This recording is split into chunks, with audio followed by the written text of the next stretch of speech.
जन्मदाता कौन थे? पहला प्रश्न लिखा हुआ है दोस्तों। यहाँ पर ऑप्शन है प्लेटो, दूसरा जॉन डीवी, ठीक है, और तीसरा कौन है?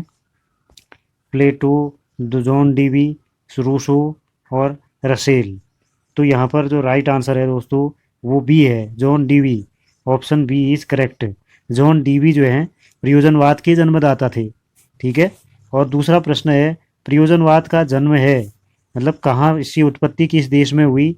ब्रिटेन पहला ऑप्शन है, दूसरे ऑप्शन में भारत, तीसरे में यूरोप और चौथे में अमेरिका।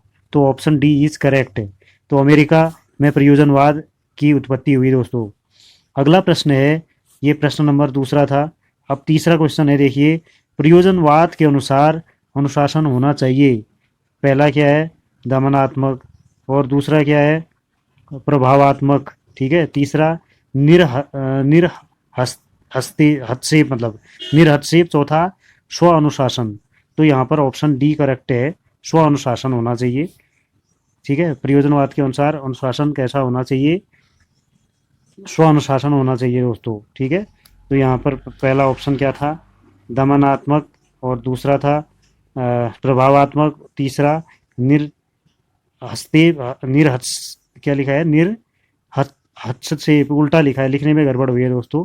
और चौथा है स्व अनुशासन। जो तीसरा है वो उसको ऐसे लिखेंगे, निरहस्तक्षेप,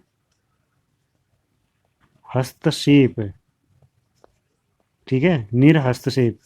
और चौथा है स्व अनुशासन। तो ये डी वाला सही है। तो अब हम आगे बढ़ते हैं। इसके बाद देखिए, प्रयोजनवाद विश्वास करता है नंबर पहला व्यक्ति और समाज में, दूसरा ईश्वर में, तीसरा प्रकृति में, चौथा विचार में। तो इसका राइट आंसर व्यक्ति और समाज में है दोस्तों। ऑप्शन नंबर ए जो है यहाँ पर वो सही है, ठीक है। और अगला प्रश्न है, किस शिक्षा दर्शन ने अनुभव एवं प्रयोगों के माध्यम से सीखने को महत्व दिया है? किस शिक्षा दर्शन ने अनुभव एवं प्रयोग के माध्यम से सीखने को महत्व दिया? प्रयोजनवाद, दूसरे विकल्प में आदर्शवाद, तीसरे में यथार्थवाद, चौथे में प्रकृतिवाद। तो दोस्तों यहाँ पर प्रयोजनवाद जो ऑप्शन ए है वो करेक्ट है। प्रयोजनवाद ने अनुभव एवं सीखने को महत्व ज़्यादा दिया है, क्योंकि अनुभव के द्वारा सीखा जाता है, ठीक है। यहाँ पर ऑप्शन नंबर कौन सा सही है? ऑप्शन सॉरी, ये नहीं, प्रयोजनवाद सही है। ऑप्शन ए जो है यहाँ पर सही है। निम्नलिखित में कौन सा प्रयोजनवाद का प्रवर्तक था? नंबर पहला कांट, दूसरा मिल्टन, ठीक है, और तीसरा क्या है दोस्तों? पियर्स। और चौथा क्या है यहाँ पर? C S Peirce. तीसरे में प्लेटो था, चौथे में सी एस पियर्स। तो ऑप्शन डी यहाँ पर करेक्ट है। सी एस पियर्स जो है प्रयोजनवाद के प्रवर्तक थे, ठीक है। अब अगले प्रश्न की ओर बढ़ते हैं। दर्शन की एक विशेष विचारधारा के रूप में प्रयोजनवाद के प्रतिपादक कौन थे? दर्शन की एक विचारधारा के रूप में प्रयोजनवाद के प्रतिपादक हैं John Dewey, Milton, William James और उपयुक्त में से कोई नहीं। प्रयोजनवाद के जो प्रतिपादक थे दोस्तों यहाँ पर वो विलियम जेम्स हैं। ऑप्शन सी करेक्ट है, ठीक है।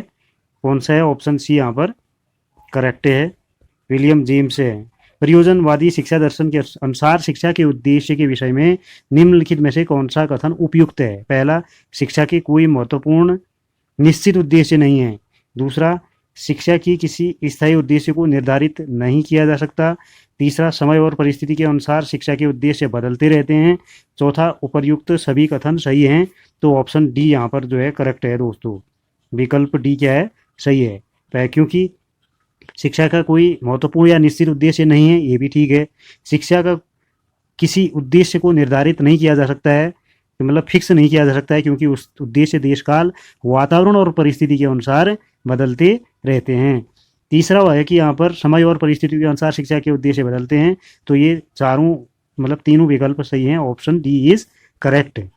तो अब इसके बाद हम पढ़ेंगे अगला प्रश्न, प्रयोजनवाद को अन्य किस नाम से जाना जाता है? नंबर पहला व्यवहारवाद, प्रयोगवाद, उपयोगितावाद, उपर्युक्त समस्त सत्य। तो ऑप्शन डी यहाँ पर जो है करेक्ट है दोस्तों। प्रयोजनवाद के मुख्य सिद्धांत क्या हैं? पहला, सत्य की प्रकृति परिवर्तनशील है। उपयोगितावादी सिद्धांत पर बल देता है, यहाँ बल होगा, ठीक है। ये उपयोगितावादी सिद्धांत पर बल देता है। क्रिया प्रधान, गौड़, उपर्युक्त सभी। तो उपर्युक्त सभी ऑप्शन डी यहाँ पर जो है सही है। ऑप्शन डी यहाँ पर क्या है दोस्तों, सही है। ठीक है, ऑप्शन डी यहाँ पर क्या है, सही है। अब इसके बाद हम बढ़ते हैं अगले प्रश्न की तरफ। तो उसमें हमें यहाँ पर क्या लिखा है कि देखो प्रश्न 10वां, प्रयोजनवाद के सिद्धांत हैं। सत्य की प्रकृति परिवर्तनशील है, उपयोगिता का सिद्धांत, क्रिया प्रधान गुण, उपर्युक्त सभी। तो यहाँ पर ऑप्शन डी करेक्ट है, उपर्युक्त सभी।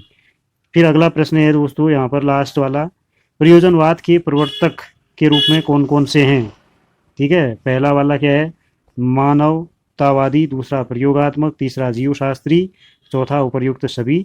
तो यहाँ पर चौथा सही है, उपर्युक्त सभी, क्योंकि ये सारे रूप प्रयोजनवाद के हैं। ठीक है, मानवतावादी, फिर है प्रयोगात्मक, फिर इसके बाद जीवशास्त्री, और फिर इसके बाद क्या लिखा है, उपर्युक्त सभी। तो उपर्युक्त सभी रूप प्रयोजनवाद के हैं दोस्तों। इसी प्रकार अब आप नेक्स्ट वीडियो में दोस्तों अगला टॉपिक डिस्कस करेंगे। अभी के लिए इतना ही, धन्यवाद।